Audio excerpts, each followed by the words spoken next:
Grand Rising family, how y'all doing? Robert Green Jr. and Search Me Foundation LLC. I got my good friend with me right now, Mr. Joshua Williams, great guy. Tell me a little bit about yourself, my friend. Yes, man. So, excuse me, my bad, man. Robert, I really appreciate it, man, for just taking this opportunity here.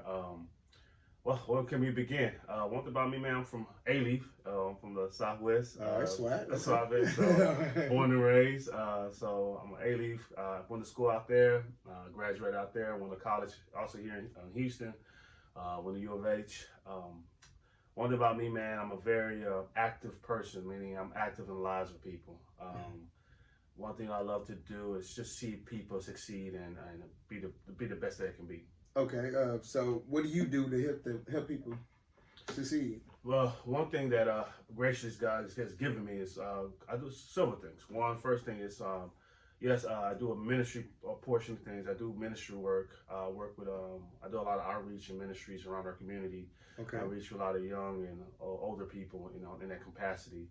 Then I also serve and also run a program where I help with at-risk youth. Mm-hmm. You can call this like a guidance counselor. I bring support to mentorships and support my youth to make sure they can succeed and make sure that they know there's a helping hand with them.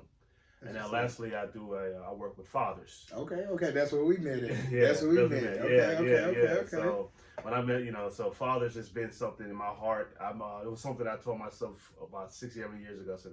So God, I want to work with fathers, single fathers, parents in that capacity. So like I said, I help lead a fatherhood program here in the city of Houston, all the greater Houston area, and try to bring every support and be an advocate for them to let them know that fathers do matter.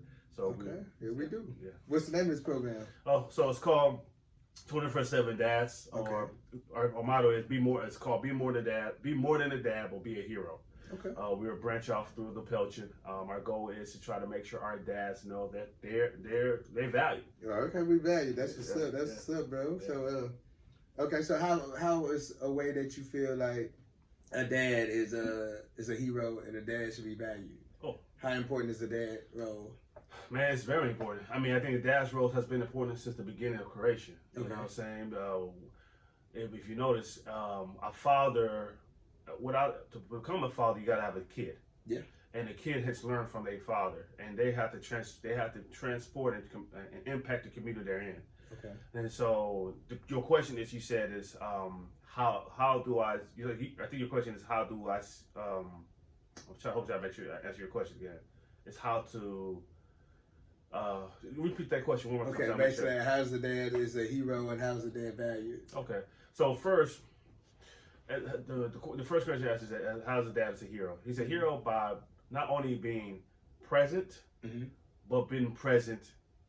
Not just be present, but present not only internally, but not only externally, but internally. Okay. Meaning he's a hero in many ways. He's a hero by being a listener. Okay. He's a hero by being there. He's a hero just being a provider. He's a hero that I still love you. He's a hero that I care for you. A hero that I'm gonna give you that wisdom. I'm that hero where I lay down my life for you to succeed. He's a hero where I take the bullets for my kids. I take everything. He's a hero where I want my child to be greater than me. Okay. And how he sees himself, he's valued. He's valued not because somebody tell you he's valued because he knows that he's born for a purpose. And despite the odds that's against him, he understands that. I always tell people, if you feel like the odds is against you, or you feel like a lot of things are happening against you, you feel like, man, what's going on? I've been attacking every side. That tells you that you're a valued person. Okay. You know what I'm saying? Anytime there's opposition's coming against you, that means that you're of value.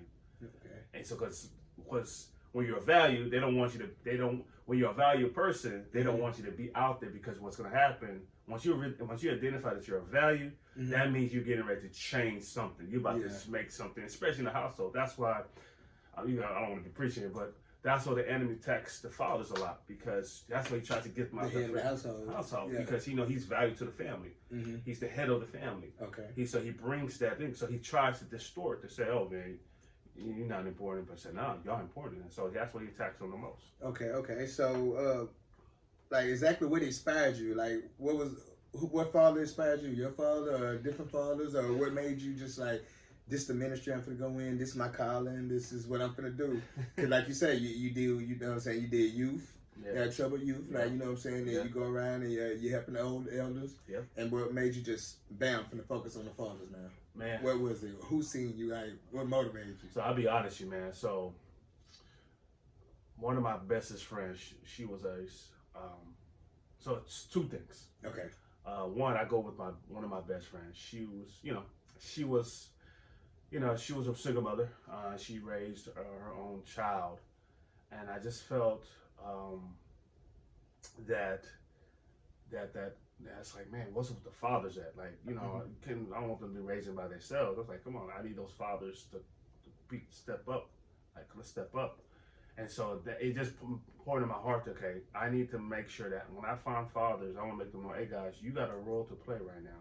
Mm-hmm. And that just stirred me up years ago. And then what inspired to really grab a hold is like, you know, I love kids so much. And I love the like you said, the average youth. I don't like to really use that word, but the youth, they feel like they counted out.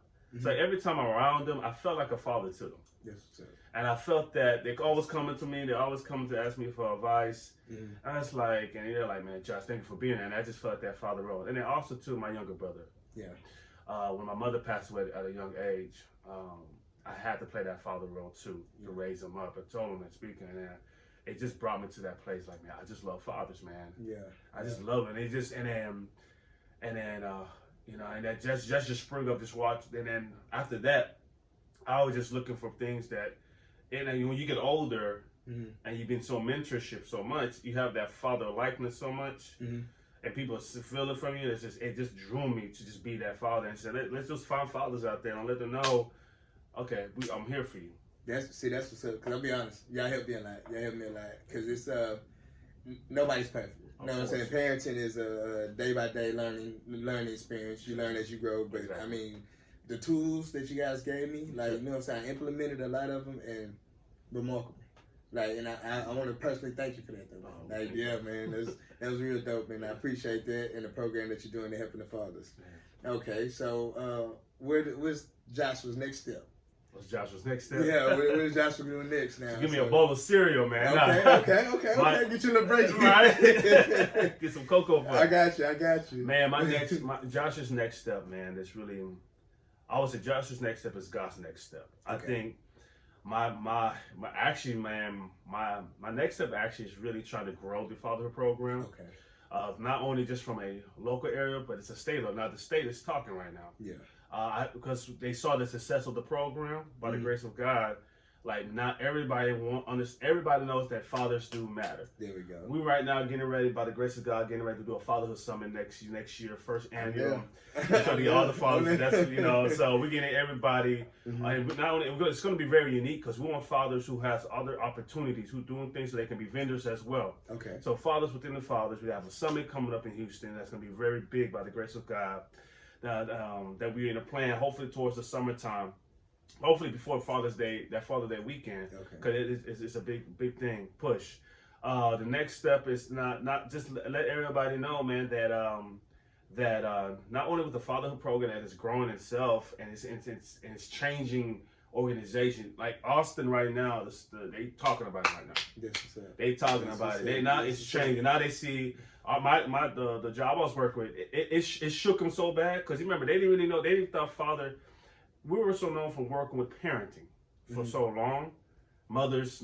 I love my mothers, but they didn't really see, and just in any organization, they didn't really see how would a fatherhood program work. And they first didn't think it was going to work. Yeah, they didn't think it's going to, because they didn't feel like the father's going to show up. Yeah, I said no. Now until they saw the success, and they saw it exceeded expectations. Yeah, and I kept them telling them, so these fathers are being impacted. Yeah. They hear and we're learning from them, and it changed, and now it's just like the talk of the town, but it's God behind it, man. Yeah. And so that's one of the next step, and of course also I traveling a lot, definitely been speaking, definitely of course my calling is ministry, so definitely travel around the world, just go where the people who feel like they're not who feel like the outcasts. Yeah. and just bring them out and say, you are going to be leaders. Mm-hmm. Of course, youth, the young people, is always going to be in my heart. So I'm always, myself and another young lady, we mentor young adults. So we kind of grow that program. We're trying to raise up leaders within and impact the community, man. So it's just me, that's my passion, you know. I got you. You just walking by faith. I'm walking by faith. You walking by faith. Okay, I got you. Ain't no wrong with that, my man. I can share something, Mr. Green. Okay, go ahead. I'm go sorry, ahead. man. No, You blessed me because when I met you, when you came to that class, I said, this brother is special, man. So you really inspired me, man. But I tell you this, the reason why this program, the reason why I'm doing what I'm doing, what I love, the youth program, the parenting program, all this, I didn't go to school for this. Okay. I didn't wake up in college and say, yo, I want to go there. Hey, I want to do that. Actually, when I went to college, I wanted to become a doctor. Okay. Because it's like, okay, I want to be a pediatrician. I want to be a community health doctor because I know I want to bring community clinics into the underdeserved communities to help my people. Mm-hmm. But there was a shift. Mm-hmm. If I can share a little bit, it was a shift happening. Yeah. Okay. When I was in college, I was of course, my life changed for sure with the Lord. But I was still trying to work. I was in college. I started doing mentorships with youth. Okay. And youth and one of my good friends, and that's also, and this kind of ties in why I do father programs too. One of my best friends, or one of my friends at the time, when I graduated from high school, he wanted to drop out of high school. Because we, usually on our graduation day, they have their list, and you don't see your name, and like, man, right? And so he's the homie. This is a guy I grew up with since A-Leaf. Okay. And he hit me up. He said, Josh, man, because he was so far behind the credits, because there was a lot of distraction. You got to understand, he was raised by his mother. Dad wasn't present. Mm-hmm. A lot of, he was over there selling them drugs, doing those things. Played basketball, but that was my boy, without judging him. And he hit me up. He said, Josh, I'm not going to graduate. I'm not going to finish college. This he told me when I was getting ready to go to U of H at the time.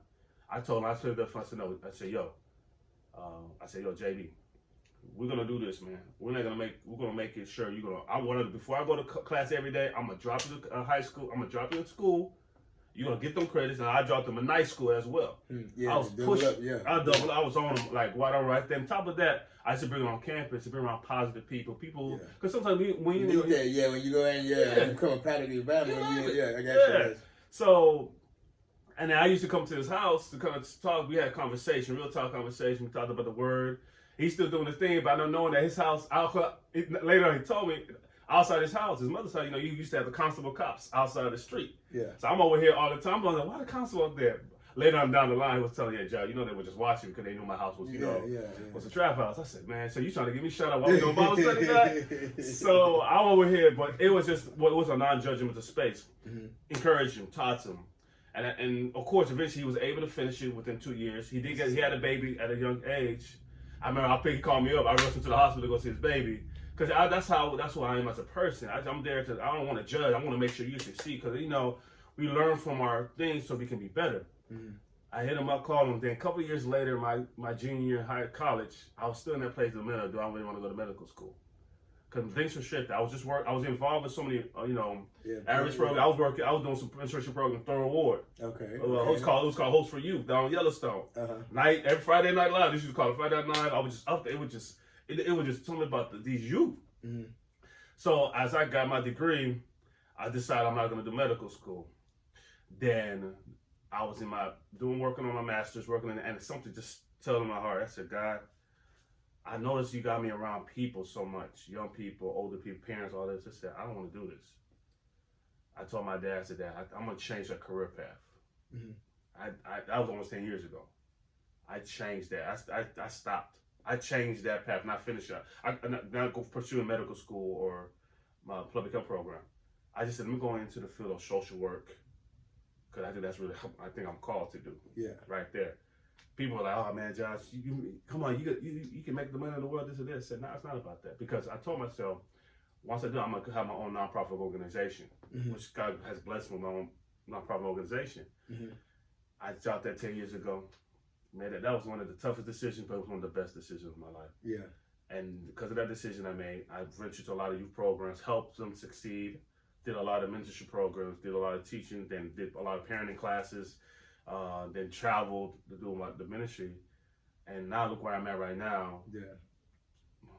Lifting up a fatherhood program. Congratulations, That's man. bigger than who I am. Yeah. First year round. And great, because if I didn't make that one decision, I didn't know what the future might hold, but I know he has a hope for me. Yeah. I made that sacrifice, and I tell you, Green, and it was like, I see why. If I didn't, I wouldn't impact or touch many people's lives or learn from them. So that's what it really made. It's making that one decision to say medical school. I'm not knocking those who want to go it. Yeah. Because I'm not. For me, I don't look for career. Yeah. I look for it to be purposeful, impactful. And God, he blessed me. He will bless me financially, which he has tremendous. I haven't lacked a thing because he has made it. But because I told my heart is that person, that soul, that man, that woman. You know, so man, that 10 years, and the reason why I brought that his name up, because he called me up, bro. He called me up in my car. That made that when I made it decision, he said, Josh, because you've been in my life, because you didn't judge me, you didn't let me down. Remember, he's a young man. Yeah, first, he had his first baby. The boy contemplated to drop out of high school. He was able to finish high school. It took him 3 years to catch up. Yeah, but he got there. He got it right. Yeah, I got it. And he hit me up. He said, Josh, because you didn't give up on me.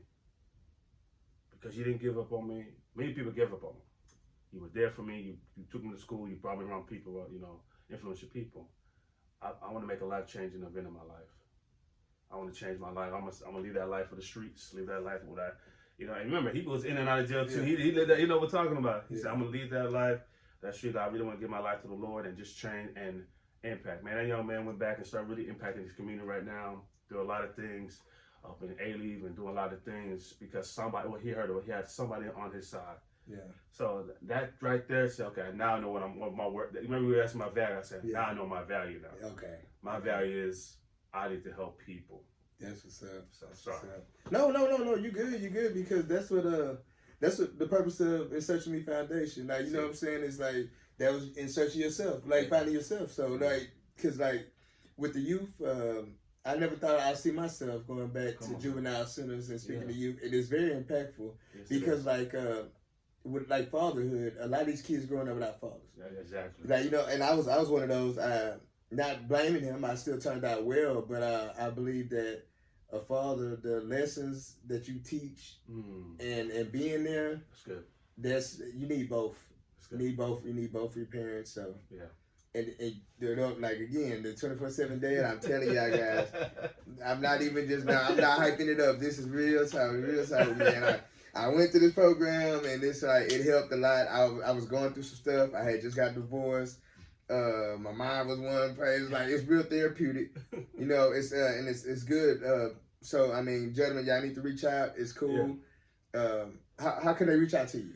Okay, this is what you can do, man. First of all, I want to give a big shout out to my team, Cleo's and my boy Frank. What's up, y'all? That's my shout out. Those are my team. Those follow the program can't have it with them two. Those are like my left hand, my right hand. Those guys are I love those guys to death because they understand the vision of the importance of fathers, the importance of impacting. So when they come in, they already know.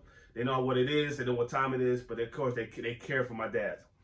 So for you to reach me, like I said, the 24/7 Dad program is a free program. It's a free service. Again, the purpose is to make a better you. A lot of times, dads, when you hear parenting classes, it's always for the moms. And I know not for parenting classes, but the fatherhood program, 24/7 Dad, it helps to our fathers or father figures. Meaning, you don't necessarily have to be a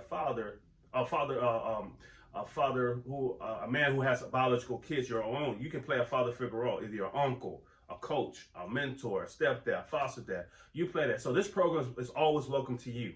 So it's 24/7 Dad. It's a 12-session program. We meet once a week. Of course, fortunately, we use virtually, so you can come on virtually. It helps you go through the program steps, just like with Mr. Green or those 12 sessions we do, and we definitely talk about communication, co-parenting, and how to work with mom. When we get to that session, that's where things should be jumping. It really does. Oh yeah. Very conversing. We be having conversations. So, but it's good because it's a father skill set. It's a father program. We talk about how to balance dad and work, how to get involved. What is the role of a father? What's the role of a father? What does a yesterday father look like today in your role? We definitely talk about men's health, like stress, anger management, physical health. We're definitely talking about discipline and how to discipline children's growth. Children development is so important for a father. We play an important role of a child development. Besides giving them birth, besides just giving them some presents, we play an important role through the stage of the development. That's what helps. That's how father world helps. They say when a father is present, it decreases infant mortality. Mm-hmm. Look at this. This is more. When a father plays a role, it increases infant mortality. So it increases the death of. So a father plays that role. So so you learn to be nurturing. So when you go through these ESATs with other dads in the class with our facilitators, you will eventually, after you're done, you graduate. You get your certificate. You become a 24/7 dad, alumni, just like Mr. Robert Green. He's an alumni. He definitely comes. He speaks for our dads. He definitely going to be. He's involved. You know, he's a mentor himself, so he mentor other new dads because he has so much inside of him. And so that's what you get out of that program. And then so for you to reach me to get more information, like Mr. Green said, it's one, you can go to our website. It's called www. Then I'm gonna spell it, DePelchin. It's D as in dog, E as in elephant, P as in pumpkin, E as in elephant, LCHIN.org/fatherhood. Now to contact, I'll give you my contact number and my email. Please, you can email me at J Williams. So it's J, then Williams, WILLIAMS at DePelchin. So it's spelled D as in dog, E as in elephant, P as in pumpkin, E as in elephant, L as in lastly, CHIN.org. J Williams, DePelchin.org. Or if you just want to just hit me straight, I'm gonna give you my personal contact number. You can contact my number so I can get you set up. And if you need more information, it's my number. It's 713-245-9859. Once again, it's 713-245-9859. Or you can call me at 281-658-4428. Once again, you can reach me at 281-658-4428. That's how you can better reach me to definitely get you in the program. So. Okay. Yeah, please reach out to him. And then before I let you go, man, it's one little group we did, and then there's like one little practice we did that really stuck to me. It was like when we tried to figure out father figures. And then they're like, you know, and it was crazy because I sit back and think, and everybody in the class was just naming people from TV. Yeah. Like, it's kind of crazy, and it's kind of sad, though. Like, we really didn't have, like, too many actual fathers to go out for. We was just like, we was naming people off TV. You know, Jordan. Sports kids. Sport athletes. And so, like, for fathers, man, we, because I'm a father as well, and fathers figures, and we all need to step up, and we need to help this youth, and we're going to make a change. Yeah. To make that change, we're going to be that change. Yes, sir. And thank you for coming out, my man. Thank you, Mr. Green. I love, man.